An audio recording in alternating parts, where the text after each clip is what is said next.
துப்புரவு தொழிலாளர்னா யாரு?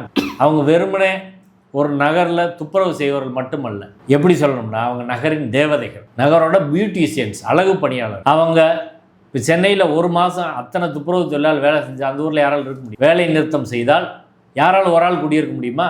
அண்ணா நகர் சுத்தமாக இருக்குது, கோபாலபுரம் சுத்தமாக இருக்குது, கோட்டை சுத்தமாக இருக்குது. எப்படி சுத்தமாக இருக்குது? தொழிலாளர்கள் இல்லாமல் சுத்தமாக இருக்கா? இப்போ அவங்க எவ்வளவு நெருக்கடி கிடையில் அதில் வேலை பார்க்குற எல்லாருமே பெரும்பாலும் கணவனை இழந்தவன். ஏன் கணவனை இழந்தவராக இருக்காங்க? கணவனும் துப்புரவு பணியில் இருப்பார், இந்த வேலை செய்ய முடியாமல் குடிச்சு 30 வயசு 40 வயசுல செத்து போவாங்க. அப்படி பெரும்பாலும் கைம்பெண்களாக இருக்கக்கூடியவர்கள் அவங்க பிள்ளையை வளர்க்குறதுக்காக இந்த தொழிலில் இருந்துகிட்டு இருக்கிறாங்க. இப்போ இந்த நகரை அழகுபடுத்தும் அந்த தேவதைகளை இன்னைக்கு வீதியில் தூக்கி எறிஞ்சு பிரைவேட்டை தள்ளி போலீஸை வச்சு தாக்கி அவர்களை எங்கேயோ போய் அடைச்சி வைக்கிறது அப்படின்றது எந்த வகையில் சரின்னு? இந்த நகரம், இந்த சென்னை மட்டுமல்ல, தமிழ்நாடு, இந்தியாவே தூய்மையாக இருக்குதுன்னா ஏதோ உலக அலையில் வந்து சுத்தம் பண்ணுறாங்களா? அவங்க தானே பண்ணுறாங்க. கொரோனா பேரிடர்லேருந்து அத்தனை பண்ணவங்க அவங்க தானே. அன்னைக்கு செவிலியர்களை பாராட்டணும், தூய்மை பணியாளர்களை பாராட்டணும், இன்னைக்கு தெருவில் தூக்கி போடுற 2 பேரைன்னா என்ன வகையான சமூக நீதி இதுன்னு நான் கேட்குறேன்.